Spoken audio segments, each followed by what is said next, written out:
नमस्कार, झारखंड के संथाल परगना न्यूज में आपका स्वागत है। अब आप खबर जानेंगे दुमका, देवघर, जामताड़ा, गोड्डा, पाकुड़ और साहिबगंज जिला से। आप न्यूज को किस गांव या शहर से देख रहे हैं, हमें कमेंट में जरूर बताएं। वीडियो को शुरू करने से पहले आज का लाइक एम 50 रखते हैं। उम्मीद है आप इसे पूरा कर देंगे।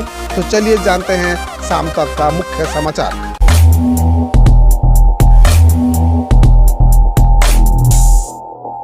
झारखंड में मुखियाओं की वित्तीय शक्ति बढ़ाने की तैयारी, 5 लाख तक की योजनाओं की स्वीकृति का मिलेगा पावर।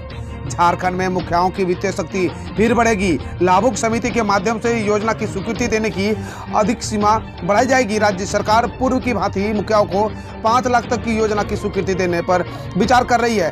5 लाख के ऊपर की योजना की स्वीकृति टेंडर के जरिए की जाएगी। पंचायती राज विभाग इस आशय का प्रस्ताव तैयार कर रहा है। विभागीय मंत्री सीएम की सहमति के बाद इस संबंध में आदेश जारी किया जाएगा। कहलगांव में बाढ़ की स्थिति भयावह, गोड्डा सांसद निशिकांत दुबे का घर हुआ गांव जलमग्न। कहलगांव में बाढ़ की स्थिति दिनों दिन भयावह होती जा रही है। बाढ़ प्रभावित गांव में कोहराम मचा हुआ है। अंतिचक पंचायत के 3 हिस्सा डूब चुका है। गोड्डा सांसद निशिकांत दुबे का घर एवं भवानीपुर गांव का जलमग्न हो चुका है। गांव से बाहर जाने का रास्ता ही नहीं बचा है। कहलगांव नगर के निचले हिस्से में बाढ़ से करीब 150 परिवार प्रभावित है। जंगली सुअर, नीलगाय बहकर इलाके में आ रहे हैं। इसे लेकर दहशत छाया हुआ है। बाढ़ पीड़ित सड़क किनारे ऊंचे स्थानों पर तिरपाल पन्नी टांग कर रहे हैं। रूखा सूखा खाकर जिंदगी गुजार रहे हैं। अभी तक पीड़ितों को राहत नहीं मिल पाई है। जो दिया जा रहा है वह ऊंट के मुंह में जीरा की तरह है। दुमका में धूमधाम के साथ मनाई गई मां मनसा की पूजा। दुमका शहर में मां मनसा की पूजा धूमधाम के साथ मनाई गई, जिसमें गांधीनगर, महुआ, डंगाल, दुधानी सहित कई जगहों पर मंगलवार की मनसा माता की पूजा अर्चना की गई। मां मनसा पूजा देर शाम शुरू होती है और देर रात तक चलती है। सुबह में बलि देने की परंपरा है। वही शिकारीपड़ा में मनसा की पूजा अर्चना की गई।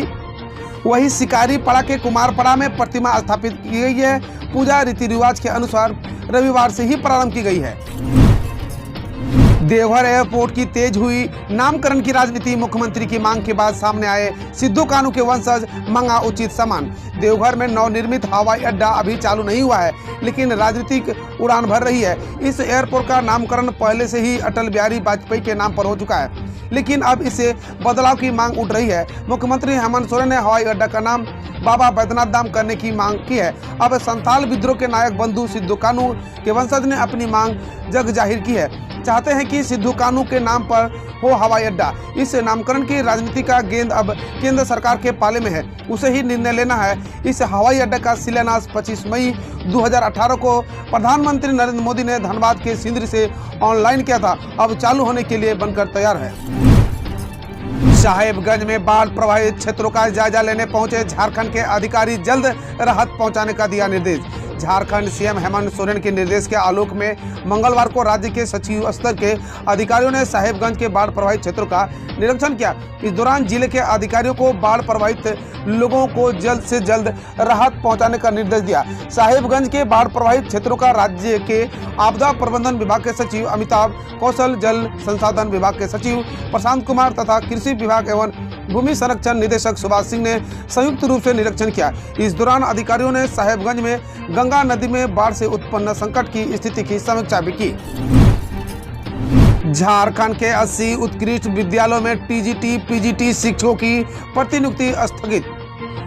राज्य के 80 उत्कृष्ट विद्यालयों में 555 स्नातक प्रशिक्षित शिक्षकों, जो टीजीटी और स्नातकोत्तर प्रशिक्षित शिक्षकों यानी पीजीटी का किया गया प्रतिनियोजन स्थगित कर दिया गया है। स्कूली शिक्षा और साक्षरता विभाग अब पूरे मामले की समीक्षा करने के बाद नए सिरे से टीजीटी के 309 शिक्षक और पीजीटी के 245 शिक्षकों की लिस्ट जारी करेगा। शिक्षकों के प्रतिनियोजन में अनियमितता की शिकायतें सामने आने के बाद शिक्षा विभाग ने जारी किए गए आदेश को स्थगित करने का निर्णय लिया है। झारखंड में आज सक्रिय रहेगा मानसून। रांची में आज दिन भर छाए रहेंगे बादल। राज्य के 12 जिलों में आज भारी बारिश की संभावना। झारखंड में आज भी मानसून सक्रिय रहेगा। इसका असर राज्य भर में देखने को मिलेगा। मौसम विज्ञान केंद्र रांची की ओर से जारी की गई रिपोर्ट के मुताबिक रांची में बुधवार को पूरे दिन बादल छाए रहेंगे। 1 से 2 बार हल्के से मध्यम दर्जे की बारिश रिकॉर्ड की जा सकती है। वहीं राज्य के 12 जिलों में वज्रपात के साथ भारी बारिश की भी संभावना जताई गई है। जिले में सरायकेला, खरसवा, ईस्ट सिंहभूम, वेस्ट सिंहभूम, सिमडेगा, गुमला, लोहरदगा, खूंटी, बोकारो, लातेहार, रामगढ़ और गोड्डा राज्य के अन्य जिलों में भी हल्के दर्जे की बारिश दर्ज की जा सकती है। झारखंड के पूर्व सीएम के सलाहकार पर शोषण का आरोप, मेड रह चुकी है। लड़की ने एफआईआर में कहा उसके साथ जबरन बनाते थे संबंध, विरोध करने पर जान से मारने की धमकी भी देते थे। बीजेपी विधायक दल के नेता और झारखंड के पूर्व सीएम बाबूलाल मरांडी के सलाहकार सुनील तिवारी पर खूंटी की एक युवती ने गंभीर आरोप लगाया है। रांची के अरगोड़ा थाने में दर्ज एफआईआर में उसने कहा कि उसके साथ जबरन संबंध बनाया गया। जब वह इसका विरोध करती थी तब उसे जान से मारने की धमकी दी जाती थी, उसे पीटा भी जाता था। उसने कहा कि वह सुनील तिवारी के यहाँ मेड का काम करती थी। 1 सप्ताह पहले उसने अपनी आप बीती अपने परिजनों को बताई। इसके बाद परिजनों ने तुरंत केस दर्ज करने का निर्णय लिया। इसके बाद इस मामले में एफआईआर दर्ज कराया गया है। हालांकि इस मामले में पुलिस अभी तक कुछ भी बताने से बच रही है। झारखंड और बिहार के युवाओं के पास सिविल सेवा में नौकरी करने का मौका, जानिए कितने पदों पर निकली है वैकेंसी। झारखंड बिहार के युवाओं के लिए संघ लोक सेवा आयोग में नौकरी करने का सुनहरा मौका है। संघ लोक सेवा आयोग ने assistant keeper, principal, deputy director और फिशरीज रिसर्च इन्वेस्टिगेशन ऑफिसर के पदों पर भर्ती के लिए आवेदन मांगे हैं। ऐसे में इच्छुक एवं योग्य उम्मीदवार 2 सितंबर 2021 तक ये या उससे पहले आवेदन दे सकते हैं। सीएम हेमंत सोरेन का काफिला रोकने के आरोपी भैरव सिंह ने कहा सरकार को खुश करने के लिए निगम ने लगाया जुर्माना। झारखंड के मुख्यमंत्री हेमंत सोरेन के काफिले को रोकने की कोशिश करने के आरोप में सुर्खियों में आए हिंदूवादी नेता भैरव सिंह ने रांची नगर निगम व जिला प्रशासन पर गंभीर आरोप लगाया है। भैरव सिंह ने कहा कि सरकार व जिला प्रशासन दोहरा मापदंड अपना रही है। सरकार के इशारे पर उन्हें बेवजह परेशान किया जा रहा है। रांची नगर निगम द्वारा 10 लाख रुपए का जुर्माना लगाना उसी का हिस्सा है। पिछले दिनों जेल से निकलने पर भैरव के समर्थन में जगह जगह होर्डिंग लगाए थे। इसको लेकर विवाद भी हुआ था।